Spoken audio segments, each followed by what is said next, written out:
So you're thinking of moving to Bend, Oregon? In this episode, we're going to invite in a local lender, Sarah Saracino from Guild Mortgage, to talk about what's happening in the market with rates. Is it a good time to buy? Is it a bad time to buy? What they foresee in the future, why rates are going up, all those good things. So if this sounds like this video is helpful, something that you can use, stick around. We're going to get after it right now.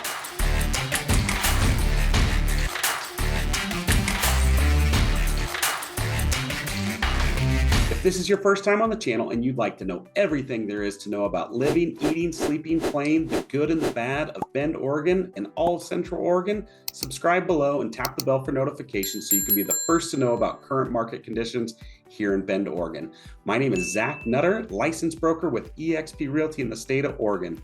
My business partner Ryan and I get calls and texts every day from people just like you looking to make the move here to Bend, Oregon, and we absolutely love it. So whether you're looking to move in 9 days or 90 days, give us a call, shoot us a text, send us an email, or schedule a Zoom call. All of our contact information is in the comments below, also in the details.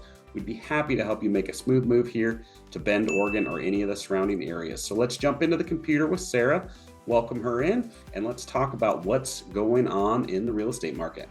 So I want to welcome Sarah Saracino back to the channel. She is so fantastic, so knowledgeable about the current market here.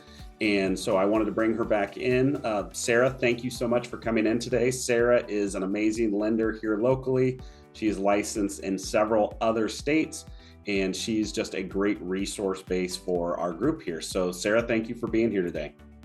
Thank you for having me, as always. I appreciate Absolutely. it. So today we wanted to talk about the current state of the market. What's going on with rates? What do you see happening? Do we see rates coming down? Are they going up? And just pretty much anything else you want to talk about in the lending world, what you see for forecasting forward. So I'll let you have it. Let us know what you got. Awesome. Well, it's pretty crazy. Honestly, the market has been a whirlwind over the last couple of years thanks to COVID. And the latest trend on the news right now for 2023 is that rates are coming down. They were coming down until about 2 weeks ago, and rates are starting to go back up. The overall consensus is that rates will be down by the end of the year. Some people are predicting quarter 3 or 4. So I'm going to say quarter 4, but don't hold me to it. And so we all hope that they're going to come down. When you say they are, they were down quite a bit. So obviously we know 2020, 2021, early 22, they were in the 3.5% range. What did they climb up to? What did they drop down to? Where are they sitting now? Okay, so rates had dropped to, let's say, 2.75. Okay, which is historically low, correct? That's as low as they go. I mean, honestly, if you go below that, the banks don't make any money. They can't give a 0% interest rate. They have to make their money. Absolutely. So rates now, they've hit as high as, I mean, our rate sheet today went up to 7.875. Okay. And that's not, it's not what we're actually locking in right now, because the rate sheets do have ranges. Okay. But that's still pretty scary. I mean, almost 8% is really high.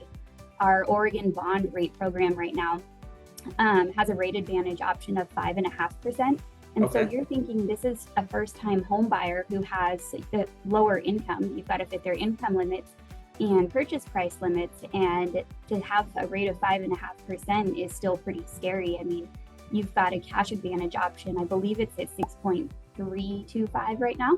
Okay. And it's pretty high. I mean, I was quoting a client 6.5 today who's got excellent credit. It's just under 800 for his FICO and extremely good debt ratio. So overall, a very strong buyer, and putting a lot of money down, and 6.5% was still going to cost him some money. Okay. And that's just where it's at today. I think over the last, I'd say the first month of 2023, we were seeing rates start to hit probably 5.99 at zero cost. Okay. And now we're seeing 6.5 with some costs. So, I mean, rates are coming back up. I don't know how high they're going to go until they come back down. Hopefully not very far, but yeah, that's where it's at today. Okay. So They were really far down, and then they shot up. They came back down a little bit, and now we're seeing it creep back up. Is that correct? Right. Okay, but the consensus amongst a lot of the lenders out there is that rates will come down Q3, Q4 of 2023. Yep. And so you have to realize there's a couple of drivers. There's a lot of drivers to what the interest rate is being affected by.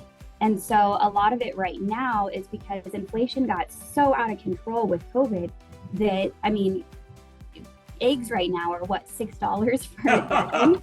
I mean, it's crazy.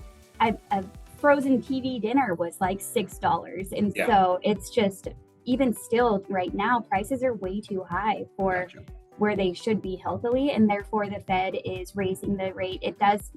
The Fed funds rate is an immediate effect on short-term loans. So car loans, credit cards, however, it does have a longer effect on long-term loans at some point. So like mortgage rates. So we do try to watch what the Feds are doing when they make these announcements, because even though it won't affect mortgage rates instantly, that's the direction that mortgage rates are going to go. And so it's usually a really good indicator of what's happening. And they've been increasing the Fed funds rate because they're trying to slow inflation down. Gotcha. It was so high, and if they slow it down too quick, I mean, because some people would say, why don't they just increase it 5% and be done with it? Well, that will send the economy into a screeching halt. It'll be a recession for sure. Right. Okay. And that's what they're trying to avoid, and they're doing a really good job of it, honestly. But as an impact of that, interest rates are going to continue to go up on all loans, no matter what kind of loan you have. Okay, so the Fed has an immediate connection to those short-term loans. So your car, your financing, small electronics, things like that, that has an immediate effect that is tied to the Fed's increases. But the long-term loans, mortgages, things like that don't have a direct correlation, but they are in some way. The mortgage rates and stuff tend to follow that trend, but it's usually a lagging effect. Yep. Okay. Right. That makes a lot of sense. So what gives you guys the confidence that rates are looking to come down in Q3, Q4? Obviously, nobody has a magic 8 ball. We don't know for sure. There's so many things going on in the world right now that who knows what could happen. But where is your guys' confidence coming from for those rates potentially coming down Q3, Q4 of 2023? There's a lot of factors that go into that. One, the Feds are getting inflation closer to where it needs to be. Okay. They've made a huge amount of progress in the time that they've been doing this. And so they're not that far out from getting it under control. Okay. Unemployment rates, as crazy as it sounds, has a direct impact on mortgage rates. And right now, unemployment is still really, really low. Okay. It actually needs to come up to an ideal unemployment rate for mortgage rates is 4.5%, or even between 4 to 4.5%. I don't know what it is today, but it's not there yet. Okay. And part of the Fed's increasing the rates will put pressure on all sorts of things. It will put pressure on business owners, and therefore they're going to have to do layoffs. And it's a trickling effect. Yeah. And right now, the indicators are moving in the right direction, and it's not going to happen overnight, but that's why we are seeing at the rate that it has been going and improving at the end of the year, we should start to see rates come down. Okay, awesome. So I know that in our industry, it's widely talked about that we have a major housing shortage. The last person that I spoke to about this, I believe they were telling me that our shortage nationwide is somewhere around 4 million homes. Is that the same info that you have? I do have it pulled up here.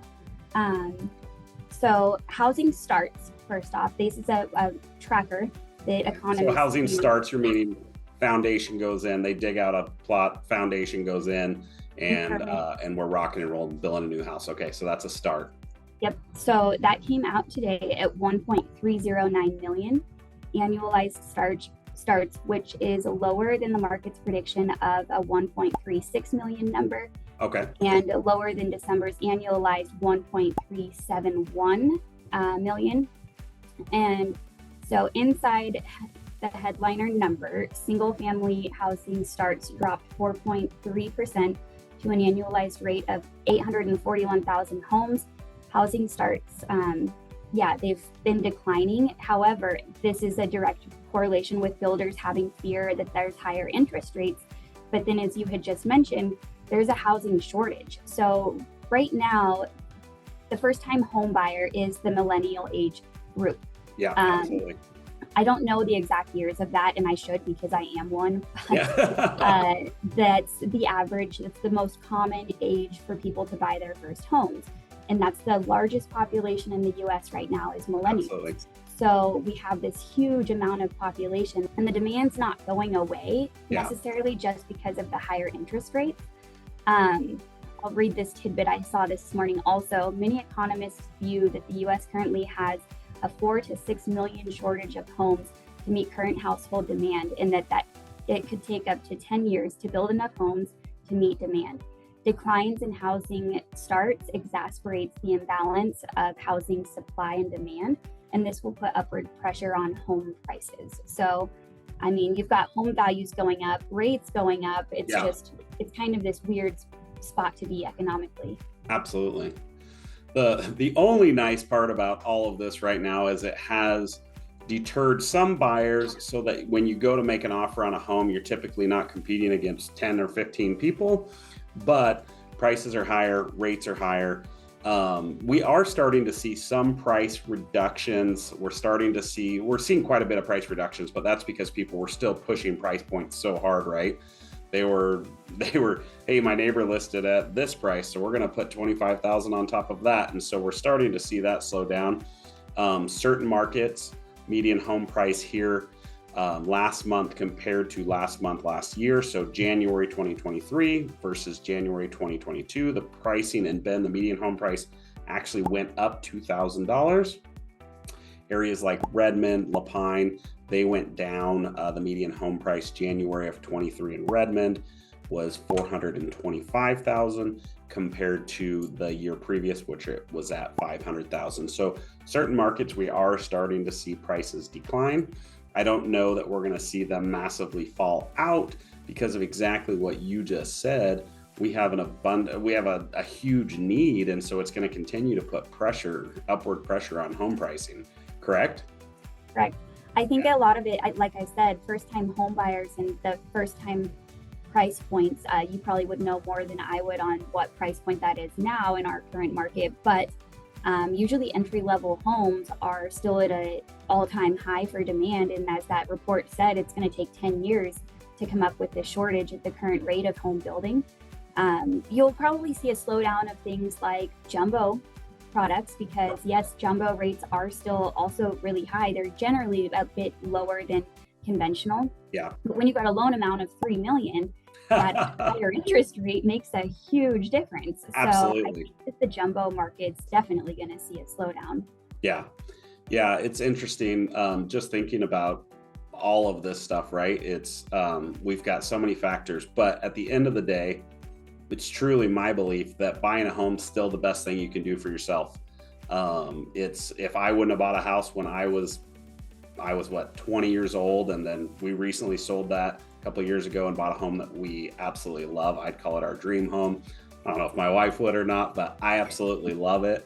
But the interest rate on rent is 100%, right? So you never get any of that back. So, and I don't know if this is true or not. I think looking through the numbers, the historical average over the last 100 years of interest rates is somewhere around 7.5%. Is that correct, Sarah? I would say so. I know it was like in 1989 or something that they had the highest interest rate. And I want to say it was like 30%. It was something outrageous. It was like I thought it maxed out at like 17% or something is where it kind of capped out. I don't think so.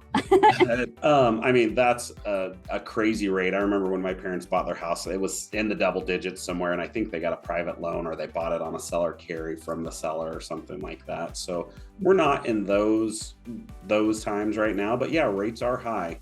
But they're not as high as a lot of our parents and grandparents have seen. So we need to keep that in mind, but also home ownership is amazing, and you need to make sure that you can afford it long-term and that you want to live in the house long-term. But there's something to be said about owning your house, being able to paint your walls, decorate your yard any way you want, and just have that home ownership. Correct. I agree. I have a client that just went into contract that she's been shopping for nearly a year. She was getting really discouraged because as she was just pre-approved, rates started to skyrocket last year. Yeah. So she says, I'll sit tight. I don't really need to move right now. And, we'll see what happens. Hopefully the housing market slows down. That's what everyone's consensus was last year. And now she's shooting herself in the foot because the home that she initially was interested in has now gained $60,000 in value. Oh man. From the time she could have bought it. And she's been paying rent the whole time. She's not going to get that rent back. If she had been making her mortgage payment, she's going to get that money back at the time she goes to sell the home, assuming it will have higher value than when she bought it. Yeah. But in the time frame, nearly a year for you to, I want to say it was like between June when she wanted to buy that house to now, which is now February. I don't know any other way to gain $60,000, and it certainly wasn't going to be in the stock market because that wasn't doing so great this couple of months either. So unless you've got some handle on Bitcoin or crypto, something magical. Let's not get into cryptocurrency.